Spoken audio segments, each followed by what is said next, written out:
aarestuhin na si Senator Bato de la Rosa ngayong araw.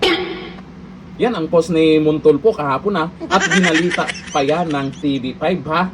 Excited lang tong mga to. Anong petsa na ngayong araw kahapon nagpost, bakit ngayong araw na to wala pa rin. Wala pa ring balita. Sa tingin nyo, magpapaaresto si Senator Bato de la Rosa kung saan meron di umanong warrant ng ICC?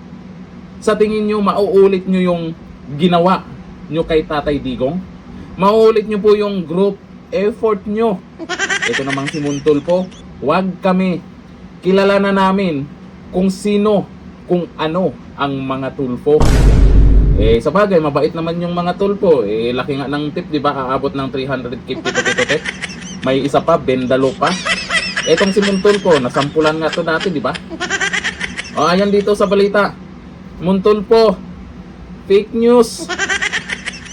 Pinabulaanan ng abogado ni Senator Bato de la Rosa ang kumakalat na pahayag na aarestuhin umano ang senador ngayong Sabado, December 20, kaugnay ng sinasabing warrant mula sa International Criminal Court.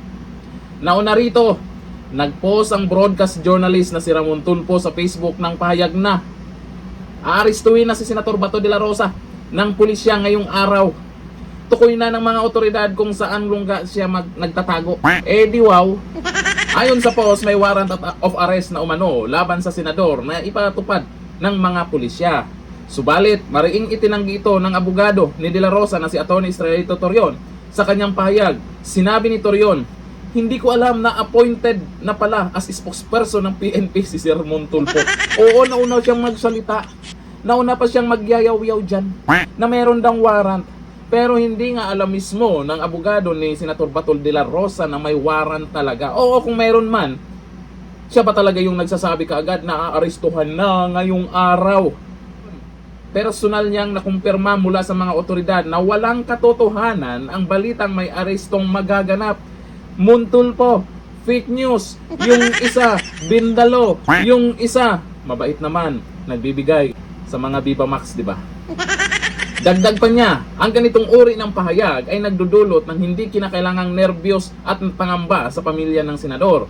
Nilinaw rin ng abogado na walang opisyal na kumpirmasyon mula sa Philippine National Police kaugnay ng sinasabing warrant o operasyon laban kay De La Rosa. Alam naman natin, hanggang ngayon, usap-usapan pa rin yung ginawa nila kay Tatay Digong. At alam naman natin, mayroon nang nagaganap na karma sa ICC. Uunahin pa ba nila ito? Unahin muna nila yung sarili nila.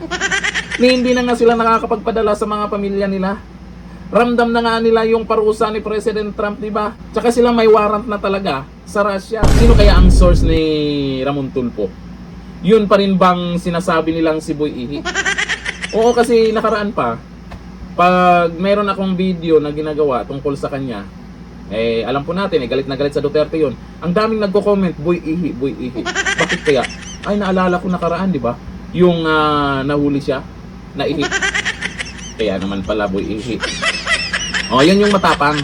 Matapang daw, pero naihi. Malamang ito, isa na namang yaw-yaw lang ito para may maiba na naman. Alam niyo naman yung mga issue ngayon tungkol sa korupsyon, tungkol sa mga nabanggit na pangalan na mga mastermind di umano, ay ibabalik na naman nila dito sa kaalyado ni dating Pangulong Duterte. Dito na naman sila kay Senator Bato. Akalain nyo yung nangyari din kay former DPWH Yusek Cabral, may mga nagbanggit na rin. Dahil daw sa mga Duterte, ganito daw, may nabanggit daw si Cabral nakaraan, ganito.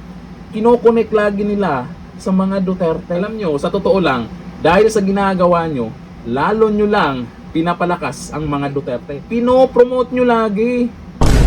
Lahat na lang ng issue, Duterte, tapos malalaman ng taong bayan sa huli ay paninira na naman. Ay pinopromote nyo lang ang Duterte. Go lang, ituloy nyo lang yan. Maganda ang nagiging resulta sa mga Duterte yan. O ngayon, pansin nyo, kay Tatay Digong, oo, naidala siya sa ICC. Pansin nyo, hanggang ngayon, pinag-uusapan pa rin siya, hindi lang sa Pilipinas international pa. Kaya hindi na po mawawala yung Duterte. Nakataktak na po yung Duterte dahil sa inyo. Lahat ng issue, kung ino-connect nyo ang mga Duterte. Kaya itong ginagawa po ni Ramon Tulfo, pinapasikat nyo rin ito, si Senator Bato de la Rosa. Kasi naman bandang uli nalaman natin ang sinasabi nyo, fake news pala. Ramon Tulfo, o ano, natagpo ang fake news na naman ito. Sa ngayon, hindi pa niya binubura yung post niya. Eh yun nga lang, ang sabi sa post niya, ngayong araw, arestuin. Pero yung nakalagay na date, yesterday pa. Sabi ng iba, papansin lang yan. Hanggang dito na lang. Thank you. Bye-bye.